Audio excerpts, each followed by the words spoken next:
Welcome to another episode of the Community Broadband Bits podcast. I'm Christopher Mitchell at the Institute for Local Self-Reliance, and I'm in St. Paul, Minnesota.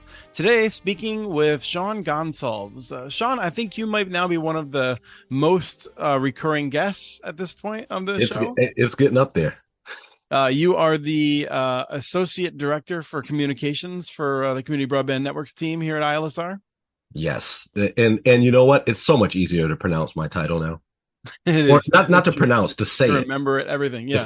It's not a paragraph anymore. It's a concise description. And today we're going to be talking mostly about the 5-year plans we're starting to see come out. You just dove into them a few nights ago. I think I'm curious, like what I want to talk about a few things before we get into that. But did you just pick one up and you were like, wait a minute, like I got to check this out. What's going on here? What led you to want to read them all? Actually, because I think I saw somewhere that Maine's plan, and you know, we cover Maine quite a bit and think highly of what they're trying to do there in Maine and their approach. And so you go down the rabbit hole pretty quickly. And, you know, I went to the NTIA website and started seeing all of these 5-year action plans popping up. And I said, you know, we should probably look at each one of these. Yeah. Better you than me. Well, and then also there's the issue of what they call it isn't exactly intuitive, at least the way my brain works. We're going to talk about BEAD here. All right. So $42.5 billion. Probably all the listeners know about this now. Right. I'm assuming folks know this by now, but $42.5 billion in the BEAD program, the largest single federal investment in U.S. history as it relates to broadband. And in order to unlock those funds, each state in U.S. territory gets a portion of that pie. And so in order to unlock those funds, of course, you have to file these 5-year action plans and initial proposals. Now, the way my brain works, the word initial means the first thing. Right, but that would be wrong. The word 5-year plan seems to, at least to my brain, say that's like the final thing. But I had that exactly backwards. Well, the last thing, to be clear, is final, at least the final proposal. So they have to do like 3 pieces of paperwork relating to this broadband plan. They also have to do a digital equity plan as well, which some states have chosen to combine into one document, which is probably smart because those two things work hand in hand, of course. Right. So the states should be mostly done with their 5-year plans. Many have submitted them. They're working on the initial plans. A few are very close or have submitted it already, but they have until the end of the year to do that. And then at the end of next year, middle of next year is when we'll start to see those final plans finalized and put into the NTIA.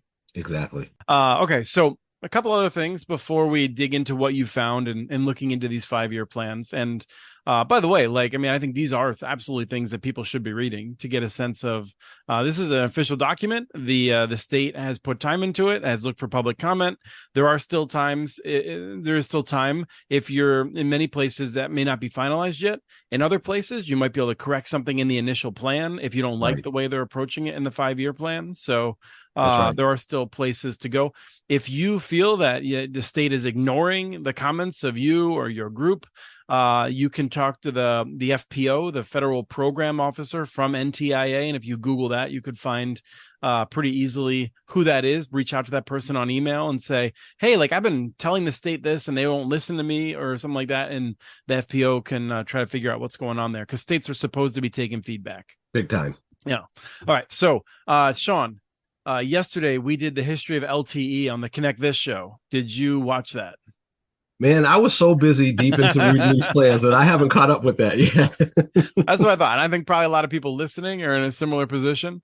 You know, that show, the Connect This show, that is a show that, we have some fun with. And usually it's about the news and current news. But the one we did yesterday should be pretty timeless and encourage people to go back if they want to check out connectthisShow.com. You may not see it up there immediately. But if you go to communitynets.org and look at the most recent Connect This show on the front page in the center column, you'll see it, a link to it.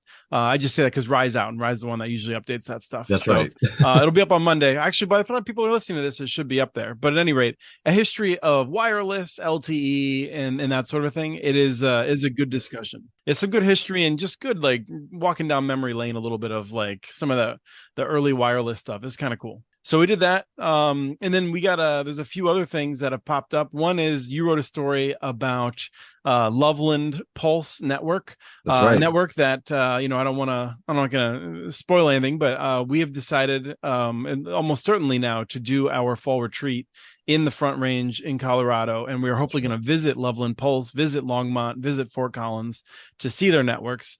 But Loveland Pulse has just announced that they are expanding their fiber network to a smaller community nearby. What's going on there? Yeah, that's the town actually of Timnath. I think it's Timnath, not Timnath, but Timnath. I've never been Right, there it's Timnath. Timnath. Yes, Yeah. right. Which is about 10 miles north of Loveland, and they've been kind of kicking the tires around, around a municipal broadband network, and so they had been looking at Fort Collins and the Pulse network in Loveland, and they reached a memorandum of understanding, which essentially is an agreement between the two towns, so that Pulse is going to be expanding. They're bringing a fiber, ubiquitous fiber, into the town of Timnath, which I believe has about 7,800 folks that I think that live in town there. It's a pretty residential community. Got a chance to speak to the town planner there. They're extremely excited, and frankly, he was pretty candid in saying that a big driver of this is that because of all of these wonderful networks that are popping up in the Front Range region, frankly, they were very concerned that they were going to be left behind, especially as it related to, attracting residents. I mean, that's an extremely appealing piece of infrastructure, particularly in that part of the country where you've got such fabulous, fiber networks nearby. And in fact, there's one. So this is Larimer County, that both Loveland and Timnath are in. There was another county there's another town within that county whose name I can't remember, and they were talking about how they didn't want to be like that town, where they were hearing quite a bit that folks were not moving, were leaving that town and not moving into that town, specifically because the internet connectivity there just wasn't cutting, it. Yeah. Yeah, that's not surprising to hear. I know that Loveland has also had a commitment to expanding some of the unincorporated areas, I think, Right. around Larimer, working with the county there. And that's what we want to see. I think there's a lot of excitement around making sure that when there's public dollars available, if we can use it for public network expansion to meet these needs in the long term, that's awesome. It is. And, and we hear a lot about public-private partnerships, but this is sort of like a public-public partnership. Mm-hmm. Yeah, we've seen a lot of these in Iowa. Cedar Falls has done a lot of this. Reedsburg in Wisconsin has done this quite a bit. There's a number of networks that have done this. I think Chattanooga would have done it if the state hadn't made it illegal. And by the state, I mean AT&T and Comcast. That's right. And it's ridiculous. There are still people like outside Chattanooga who don't have like a decent internet access, and the state would rather, pay some private company like a bunch of money rather than changing the law to allow Chattanooga to just extend that network a little bit at no cost to the taxpayer. Like ridiculous. It really is a bizarre way of thinking. It's like you have one of the best municipal networks in the country. Best networks in the nation. Right. Exactly. Yeah. And it's like, yeah, let's just keep it in Chattanooga, and everybody else just, I don't. Yeah. What's weird, I mean, like, this gives you a sense of the state, right? Is that like the state is giving money to municipalities, right? Like, I think Knoxville got some money to expand because Knoxville's building this massive municipal network that will be bigger than Chattanooga. Yeah. It'll be the biggest in the country when it's finished. And so they have, like, part of their territory, their electric territory, is areas that are deeply unserved. And so the state is willing to pay them money to help them make those connections because that is allowed. But the state cannot change this law from 1998 because Comcast and AT&T just got those lobbyists. They got it locked down. I remember, I mean, it was like maybe 5 or 6 years ago, maybe more. But I saw an article in the Chattanooga Times Free Press, and it said that there was like 26 lobbyists from Comcast and AT&T in a room for a subcommittee vote that was like 5-4 or 5-3 or something like that, right? You got like 8 committee members who are voting, and they got 3 lobbyists from just one industry on each of them. Oh, man. Yeah. You kind of wonder, like, are they actually like pulling the puppet strings? Like, do they attach strings to like, like, and they're like each orchestrating it above that person? So yeah, I mean that's pretty wild. So then that's exciting. I think for Timnath, I think I'm hope we'll see more of that in Colorado. Yeah, I mean, it feels like there's been over the past couple of years. Of course, they rolled back the restrictions that they had in Colorado, where you had to have this referendum vote. After half the cities and towns have already sort of opted out of the law that that calls for that, and now they've gotten rid of that. But it feels like Colorado is turning into like this hotbed of municipal broadband networks. I think word's spreading, and then of course you've got those great networks there in the Front Range region that I think are really blazing a trail for other communities, certainly for Timnath. And then so much a part of like all of this is obviously about competition and affordability. And man, you look at the prices that Pulse offers their subscribers: $45 a month for their most popular, or actually their most popular package is the symmetrical gig, $75 a month. Yeah, that's a good price. 45 bucks for their starter package. It's those kind of things that not just people like me, but that make people go, man, when I'm thinking about moving to a community, I'm checking for things like that. Yeah. Well, one of the things I find interesting too is there's this claim from the big cable and telephone companies that if states like Colorado made it easier for municipalities to build their networks, that we would see less private investment, because for the private companies, Wall Street would view it as a less hospitable investment, like they might be less likely to be able to make their money back. But we're also seeing announcements from Google Fiber. We see private companies doing public-private partnerships in Colorado, right? We see everything in Colorado. Like it's almost like, the state removes barriers to investment and actually like encourages investment, and then you get investment, Right. So I mean, like, I just bring that up to say like these liars have been saying this stuff forever, right? I mean, they've been saying like, oh, like we need to restrict this to make it safer for the taxpayers. And then like in states like Utah, where they pass the laws that are supposed to be protecting taxpayers, the taxpayers are put at greater risk, because like what they're doing is they're increasing the risk of the project. Communities still need a high quality internet network. It's just that now there's higher risk because of the law that was passed by Comcast and AT&T or Charter or whoever. So yeah, I mean, like there's a lot of garbage out there, but it's good to see that our analyses are standing up still 10, 12 years after we've made them. And so a little pat on the back for ourselves there. Right. Let's talk about the 5-year plans. So Okay. you dug into the 5-year plans. Where do you want to start? Well, let's start with where I started, which is with Maine. And honestly, there weren't really a lot of surprises in their 5-year plan, because we follow what's going on in Maine pretty closely. And we know that Maine has made public broadband, or investing in locally controlled, publicly owned infrastructure, as being like a centerpiece of their statewide plan to get folks connected. A lot of that, of course, has to do with Maine is such a rural state. And there's a lot of areas in Maine that are not particularly attractive to the big guys. And so they in some ways that kind of drives them to look for alternative models. There's a lot of interesting things happening in Maine. I mean, not just that sort of individual municipal network, but they've created this structure, the broadband utility district, Exactly. to make it easier for communities to work together. At the same time, like Consolidated, the company that's now called Consolidated, the incumbent telephone company for a majority of that whole region of of Upper New England, they have done more on public-private partnerships after, it was before it was Consolidated. The previous companies, Verizon and Fairpoint, they were awful. And I think Consolidated was the same people effectively, but they've actually stepped up the game quite a bit. But prior to that there was DSL that was rotting. It's bad. And they were not even willing to do partnerships. At least now Consolidated is willing to do that. And I think a lot of that is because of people in Maine that really came together to like create the Maine Broadband Coalition. You got Peggy Schaefer. So you obviously have such great ISPs up there willing to partner. You got Pioneer Broadband, GWI, GWI's work is, I think, just terrific on this stuff. There's multiple others that I'm missing in my brain right now. But there's just this great ecosystem that's been developed up there. And Exactly. so it's great. And AARP has been deeply involved. I mean, like there's all kinds of folks that have pulled together up there. Exactly. And one other thing, and we knew about this, but one other thing that the plan does include, which is that the fact that Maine has actually redefined the meaning of broadband, which is so the standard in terms of what is they're looking to get to of the 100/20.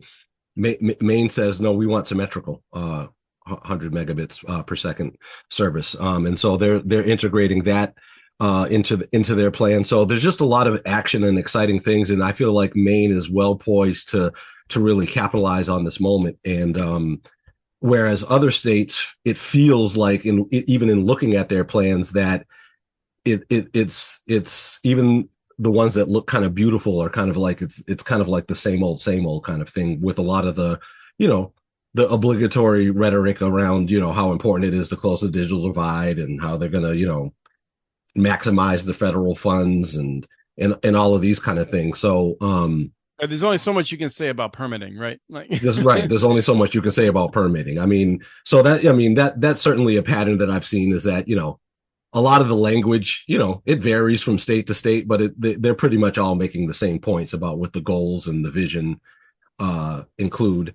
You know, obviously, you know, a big part of that are the digital inclusion initiatives that are in each of these plans. But what I find to be most interesting is the sort of the contrast between states like Maine and Vermont. We should mention they've also filed their 5-year action plan, and they're moving like gangbusters there. And Vermont, very much like Maine, is also a state that is sort of centered community broadband model at the, you know, is at the center of their plans.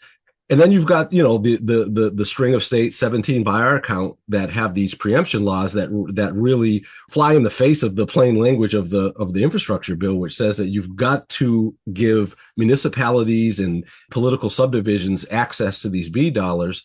And there's 17 states that have some form of restriction, in some cases that outright ban municipal broadband. And so I was interested in this is the part that I've been, you know, spending my time on in the last few days, and in looking specifically in these plans in those states of how they're wrestling with their preemption laws in the face of BEAD. Yeah, if people dig back into their podcast feed to episode 498, where I interview Nancy Werner, who was at NATOA at the time, the National Association of Telecommunications Officers and Advisors, we talked about that and talked about kind of what options were open to NTIA. And I think she made a strong case that NTIA is playing its hand poorly. You know, I think NTIA has a bunch of folks who are under a lot of pressure, but I think they could be pushing harder on states. You know, I don't think it's realistic. I've said this before, and it undermines what you and I would like to see happen, right? We want to see NTIA play hardball.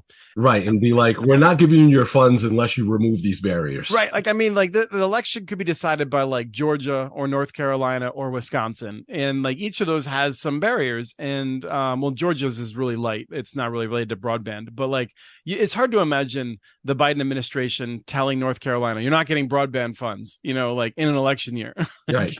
Right. Or we're going to delay it. Right. Like it's just politically, that's not how the world works. So, but nonetheless, I do feel like NTIA could be pushing harder back on some of this. It's not, it is the case they're not doing nothing. They're doing what we had suggested, one of the things, which is states are supposed to document this and track, right, you know, all of this stuff. So you're right. I mean, like in the best of all possible worlds, in some ways, you know, I fantasize about NTIA really saying, look, you got to follow the law. This is, you know, you've got to deal with this, or you're not going to get the funds. On the other hand, I do think that the very fact that NTIA is requiring those states, though, to explain themselves, and specifically, you know, in different ways, like not only to identify what those barriers are, but to also explain how that barrier may or, you know, is affecting the grant applications, and potentially if applicants are denied, how that plays into it. And so I think that exercise has produce some interesting results in some states that have, like North Carolina and South Carolina, that have these barriers, where I frankly was surprised at how candid those states' broadband officers were in these plans, in acknowledging those barriers and calling them for what they are, and saying that they're real hindrances and they're real challenges. And I don't know if it's North Carolina, South Carolina, or both, but I think maybe either in one or both, they were suggesting that, you know, that they may very well suggest to the state legislature that this should be dealt with. Yeah. So I think it's important for people to have a sense, if people don't really have a good sense of how the state is organized. These plans are being developed by people who are career staff, who have been working, for state government. My wife works for state government. These are people who they don't care about politics so much, right? Like they're not motivated by and personally they might have strong opinions, but like they usually are very professional in not bringing that to work. And so they don't want to get involved in something that is a political hot potato, because what could happen to them is that their boss, who is also in many cases a non-political appointee, a career staffer, will get grilled by a political appointee above them who, a department or a cabinet member or something like that, a head of the department, and that person is going to be like, look, like we don't want to have this big fight, don't piss off the legislature, don't piss off the Republican leadership in Raleigh, who is clearly bought and paid for by AT&T and Charter Spectrum.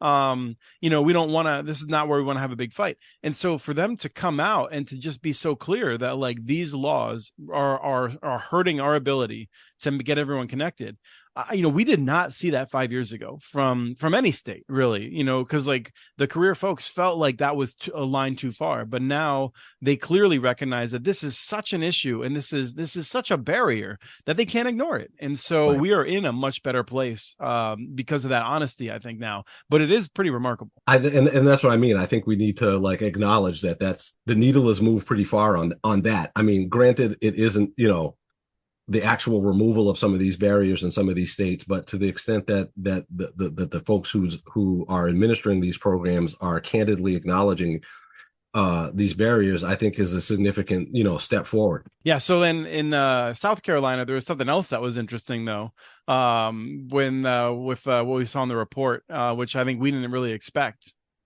Yeah, which was they were quoting actually people from the listening sessions and stuff that they were having around the state. And to me, the quotes that they used in there really signifies that even in states that do have these barriers, and I think this is true across the board, people get it. Like people understand that the connection between the lack of competition, the lack of choice, and how that relates to prices, reliability, and customer service and things of that nature. And so I was trying to see if I could quickly find some of the quotes because they were really good. So they included, South Carolina included some direct quotes that they were hearing as they were doing their listening sessions and building these plans. And so, residents are saying things like, will ISPs be held accountable to high priority areas that have no internet? What is being done to stop companies from becoming a monopoly due to the contracts that they make you sign to be able to use their services? Our current services does not match the amount of money we are spending. And then another person flat out says, there is a monopoly. Why don't we have an array of ISPs to choose from? This is the kind of stuff that they're hearing. And, kudos to them for not only documenting this, but making it public and for, folks in their state to see that this is a real issue. And which is why they spend quite a bit of time kind of going over, they spill some pretty good ink going over what that barrier is and how it affects and how it will affect how the BEAD funds are distributed and whether or not they'll be able to meet their goals. Yeah, I mean, I think one of the things I find the most interesting about this is the discussions you and I have had. We've talked about on the Connect This show. We've talked about in a bunch of places where we feel like most of the money is going to go to these big companies because of I think this is something I lay fully at the feet of NTIA, which is this ridiculous and unnecessary letter of credit requirement, which is just super harmful, and NTIA refuses to remove for reasons that are beyond me. Like there's things where I disagree with an agency or a person, but I get where they're coming from. I do not get this at all. Like it is wild to me that they will not changes. I thought that by now we would have two things that were done. One, I thought Congress would fix the taxation issue that right now Congress is still planning on taxing these grants at 20% because of the Republican bill in 2017. I just want to be clear because like people always assume that taxes are going up as Democrats. It was Republicans who wanted to tax broadband awards, right? They changed the IRS language to tax this stuff in 2017 under the Trump administration. That's and right. And then the other thing is this thing with the letter of credit. Like I thought that we would have these two things resolved, and nobody cares. I mean, like, it's just not it's not being treated seriously. Right. And now, of course, there's a group of coalitions of which we're a part of, which I think in terms of asking the NTIA to come up with some alternatives to the letter of credit, which I think also shows that we're able to make the distinction between, sort of the big monopoly incumbents and the small community, the small to mid-size ISPs that are really doing, good work, and why it's important that they're a part of this. And and as it stands, and some of these plans that we're looking over, these 5-year action plans, a number of them specifically point to the letter of credit as a concern, as it relates to, smaller ISPs and their ability to participate in the program. I mean, that's a real concern. I mean, if you've created a program that essentially squeezes out a lot of the smaller ISPs, even in states that are encouraging public-private partnerships, I mean, your options are dwindling quickly. I mean, if you've got municipal barriers in place and you've got this letter of credit requirements and things like that, it really is pushing things in the direction of where some of these states are not going to have much of a choice but to hand over a lot of this money to the big incumbents. Yeah, because what will happen is like bigger companies that want this money, they're going to find some way of adjusting their tax liability so that they're not getting that 20% hit on this, right? They're going to figure out some other way to offset that with something else somewhere else. And it's the small companies who don't have, a division of tax attorneys who can't figure that out. And so we're going to end up in that spot where everyone in South Carolina at these public meetings is like basically saying, hey, like, let's fix this. Let's not just figure out the quickest and easiest way to get a new company out there. Let's make sure we actually have good service that meets our needs. But that's not what the states and NTIA are setting up here. They're setting up to just like have a government funded expansion of big monopolies. And I think that's pretty ugly. But you'll be talking about this in 10 years, Sean. You'll be like, yeah, I watched as they set this up. Like, you want to know why you have one service provider out here in rural South Carolina? Like it's why. Yeah, like we told them. Story. We told them. Yeah. Some of the other things that seeing in the plans is, in several of the master plans, is this discretion, I believe, that the states are taking in terms of, so BEAD requires, of course, that you first take care of unserved areas, then underserved areas, et cetera. But there are a number of states who are explicitly saying in their plans, as it relates to this question of, is BEAD going to be enough to get them to universal coverage? A number of states I've looked at said, yes, they feel like it'll be enough. Maine actually says, nope, not quite, but we've thought about that and we've got a plan in place as it relates to that. The thing that I'm starting to see is that a number of states are saying, all right, we're gonna take care of the unserved. We're going to do underserved. We're going to do underserved, and then if there's any money left over, we're going to look to connect multi-dwelling units. Low-income multi-dwelling units and other types of, like apartment buildings and condos and things of that nature. And if memory serves, I believe I specifically might have even asked Alan Davidson, the head of NTIA, this question at Mountain Connect, not the most recent one, but the year prior, about this. And I think he explicitly said that you don't have to like make the MDU's connectivity be the last thing. And so it feels to me that there are a number of states that are kind of saying, hey, maybe we'll eventually get there. If there's enough money, we'll eventually get there. So to me, that's fundamentally an equity issue. And I get it that most of the BEAD funding is geared towards rural America, but there are lots of urban and suburban areas that could really use some of these funds. And there's some great, I think, gems in the infrastructure bill that allows even urban areas and such to use some funds to connect things like MDUs, except that some of these state broadband officers are kind of taking the approach of, we'll get to that last if we get to it at all. Yeah, it's the lowest priority. And to be very clear for people, you're saying, the MDUs, what we're talking about is low income apartment buildings. This is where, like people working class and people who are, like often struggling, they might be on government assistance programs. They might not be able to work. They might be retired. These are folks who have been left behind. There are more of these people than there are people in rural areas who don't have infrastructure available. And That's once right. again, many states are saying, we're going to maybe worry about you last. We don't really care that much about you. That is the explicit message. And it is frustrating because NTIA, I think, was deliberately ambiguous, in part because the statute was was somewhat ambiguous and could be read different ways. But it is clear that states could start putting money into these very high poverty apartment buildings immediately if they wanted to. And we're talking about like an improvement that might cost $500 per family served or per household. It might be less, it might be a little bit more, but that's the range. And instead, they're basically saying like, oh, like rather than doing that, we're gonna make sure we serve all these households where it costs $10,000 per household to fix up. And it's like, okay, you and I are strong believers that we want to get internet access out to everyone, but there needs to be some balance there. And this is one of the things we're seeing in Los Angeles in particular with the state there, where you have more people in Los Angeles who are like in this situation of like living in, a small low income apartment building, and they're not getting any assistance. And there's more than 1 million of these people. And then across the state, you've got another 1 million people in the rural areas.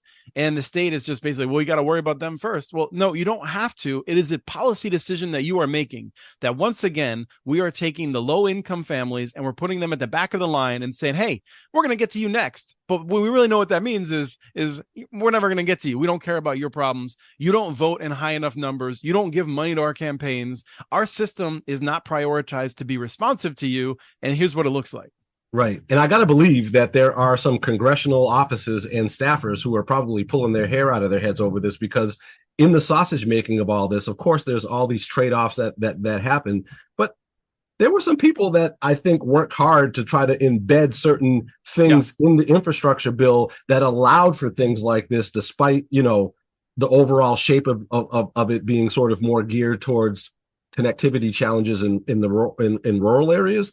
That there was that there were these little what I call Easter eggs in there, and it feels like there's a number of states that are like just leaving them there. Yeah, no, and to some extent, I think there's a little bit of people may not be aware of it, but like we've talked about it so many times, and like I think Pew and others have talked about it. Like Benton, I'm sure, has highlighted it. Like anyone who's paying attention, you've had the opportunity to learn about it. All right, one last thing. We gotta cut this off in a minute, but we gotta talk about Pennsylvania for a second. Pennsylvania, a friend of ours, someone we respect a lot, was just like aghast at how bad the 5-year plan was from Pennsylvania. I haven't read the whole thing. I was just skimming through it, and I was a little bit surprised by a few things. You noted one of them already, which was something you were talking about, which is like, how does Pennsylvania deal with they have this weird law from like 2003, 2004 that Verizon pushed through, which is basically that a community has to get permission from a private company offering telephone service in their area before they could build a network to improve internet access. Remarkable, just very on the nose, like exactly who's writing the checks here, kind of. Absolutely. But so that barrier is still in effect. And also like, a telephone company. I mean, it just feels like so 1995, but so again, as we said, initially, states are supposed to be detailing these things. And so curiously, in Pennsylvania's five-year action plan, in the actual section where they're supposed to be identifying obstacles and barriers, they don't even mention it. They do mention it in the plan elsewhere. You have to look for it. Yeah. They have a section called obstacles or barriers, and they say barriers across Pennsylvania. This is what puzzled me. Did you notice this? One of the barriers that they're talking about is limited internet options. So it's a remarkable thing to be like, one of the reasons people don't have internet access is because they don't have the option for internet access. Oh, really? Like, thanks a lot. Like, really insightful. Right. No, exactly. I mean, actually, in a lot of these plans, like as I'm reading through, I'm like, I'm one of my most common like out loud to myself remarks is like, oh yeah, you think? So literally the last sentence of this paragraph on limited internet options is, I read this like 10 times now, and I have to share this. These challenges also impact the ability to overbuild existing broadband networks in a cost-effective manner. Now, if anyone can explain to me what that means, I would be interested.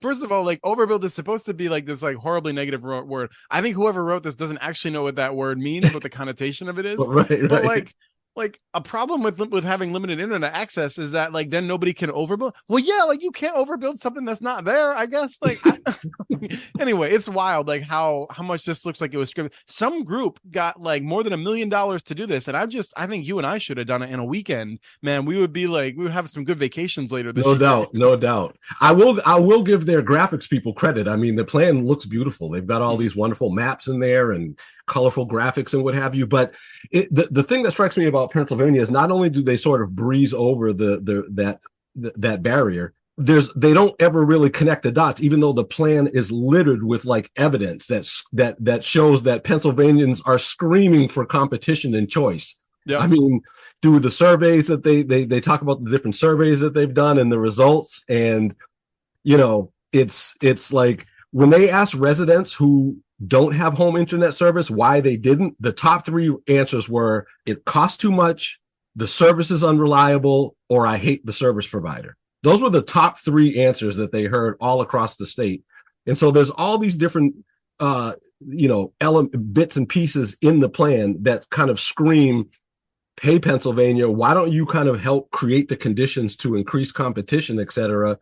And they kind of just sort of breeze over that and say, yeah, we're going to go with, relying on the big incumbents, and we're going to encourage public-private partnerships, although there's not a lot of detail as to how they're going to do that. Because again, like when we talk about the letter of credit stuff, I mean, it's one thing to say we're going to encourage public-private partnerships, but you can't force internet service providers to partner.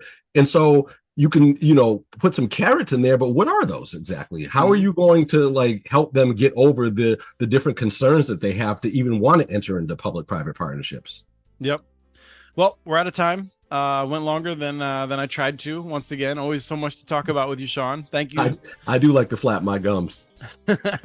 I love having you on here to talk about this stuff. I hope people enjoyed the show, and I'll be seeing you later. Okay, take care. We have transcripts for this and other podcasts available at muninetworks.org/broadbandbits. Email us at podcast@muninetworks.org with your ideas for the show. Follow Chris on Twitter. His handle is @CommunityNets. Follow muninetworks.org stories on Twitter. The handle's @muninetworks. Subscribe to this and other podcasts from ILSR, including Building Local Power, Local Energy Rules, and the Composting for Community podcast. You can access them anywhere you get your podcasts. You can catch the latest important research from all of our initiatives if you subscribe to our monthly newsletter at ilsr.org. While you're there, please take a moment to donate. Your support in any amount keeps us going. Thank you to Arnie Hughesby for the song Warm Duck Shuffle, licensed through Creative Commons. This was the Community Broadband Bits podcast. Thanks for listening.